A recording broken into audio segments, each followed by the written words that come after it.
is a second interview with you. I'm so excited. That's so fun. I love being interviewed by you.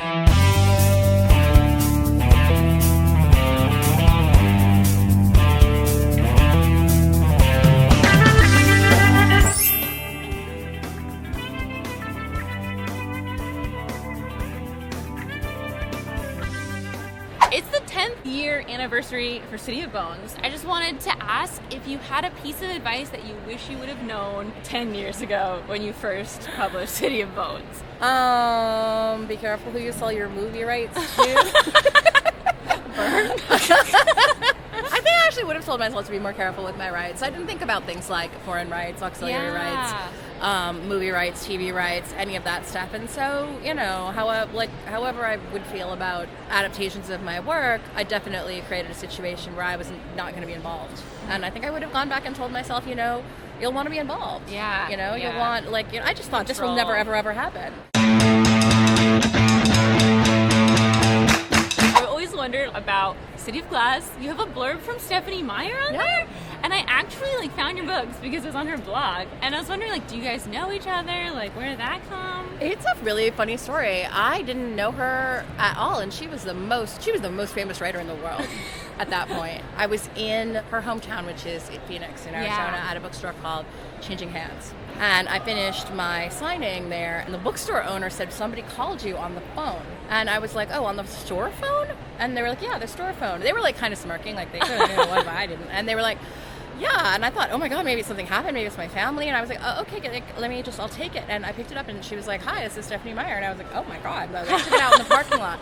We talked for an hour and a half. We had a really nice time, and she really was smart, sweet. She had read my books. She had all the stuff to say about them. We talked about the business and all the stuff, and she was basically so famous she couldn't go out in public. So it was kind of neat. That's so cool. Because it was I miss talking to writers about writer stuff. I was on tour for City of Ashes, so I was like, I will send you, an early copy of City of Glass, and I did. And then she sent the blurb, and I was really grateful. Dang, yeah. That's awesome. If Will and Tessa's here, but if Will was also here, what modern YA book / series do you think would be their favorite? Will and Tessa? Yeah.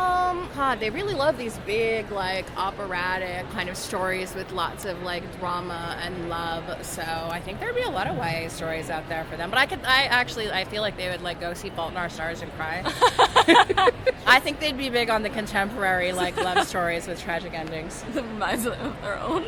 I know, exactly. They don't want to read about fantasy. They live that stuff. They're like, whatever with that. If you could Freaky Friday 2 characters from TMI, who would you Freaky Friday? Oh my God! So they had to live in each other's bodies for a day. Yeah. Oh, that would be amazing. I think at the beginning of the books, I'd probably want to switch Jace and Magnus. That would be really fun. Jace would actually have to deal with what it was like to be a warlock in the down world. Yeah. Magnus, meanwhile, would have to pretend to be Alex Parabatai and Oh my God, that'd be interesting. And also experience what it's like to be a Shadowhunter. So that would be super interesting. Now I'd probably switch Julian and the consul so that Julian could make a bunch of laws. And, exercise power. I don't trust Julian with power. Yeah, I know. That's the fun part.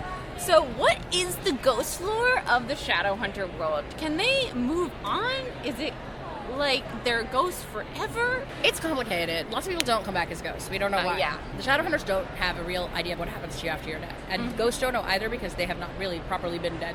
It's they went towards the light and then they came back.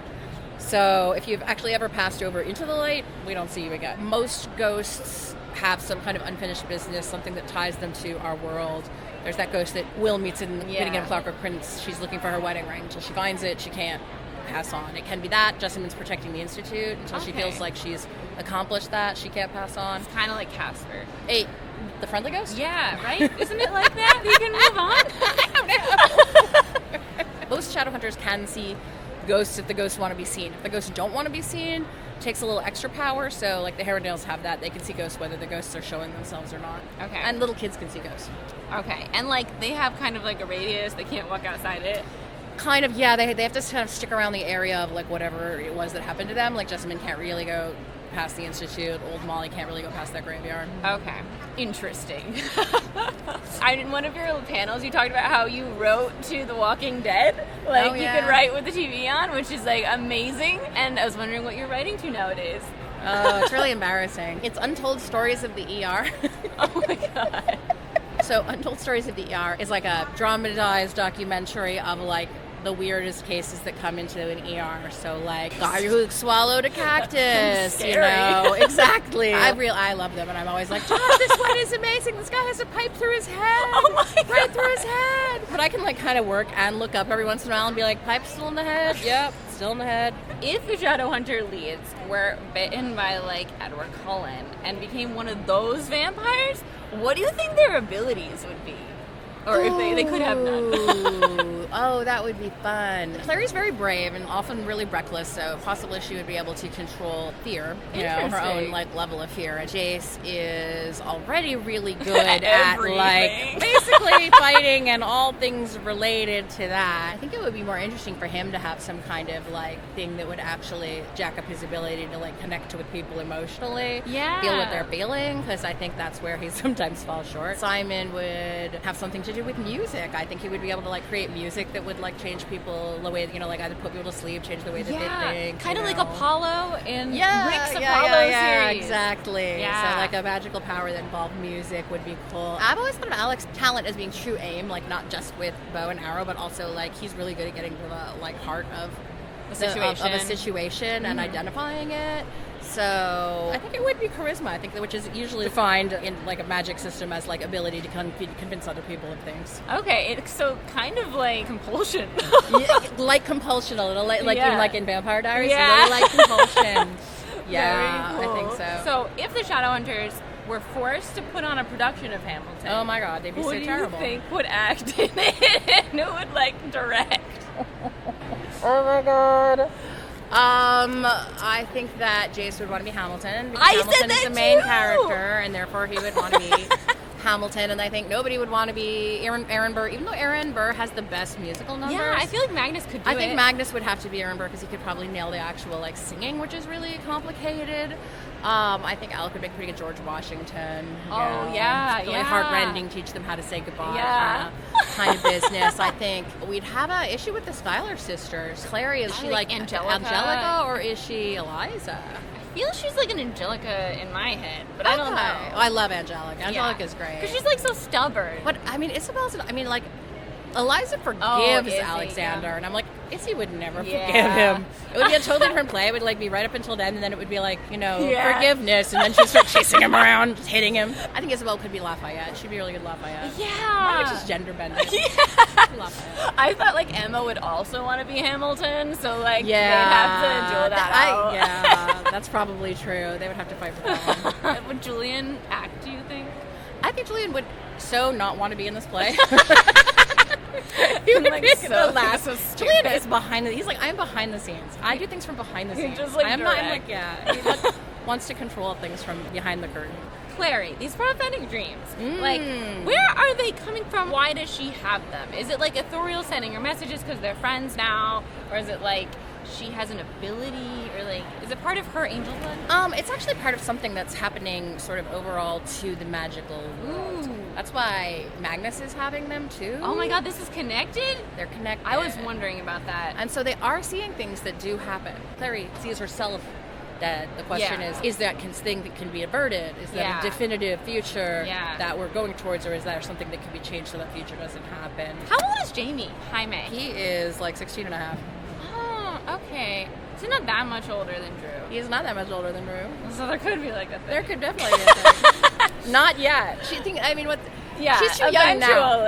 She's 13, right? Okay. But when she's 17 and he's 19 and a half or something, that's not whatever. That's actually anymore. not that right. Exactly. I always kind of like that structural thing where like you have a crush on someone when you're younger. Yeah. And they're like, whatever. Like you're a kid, and then many years pass, and they're like, things have changed. It's different now. This weapon, I don't know how much you can say about it, but I was just wondering, are we going to learn about the origins of this weapon and like,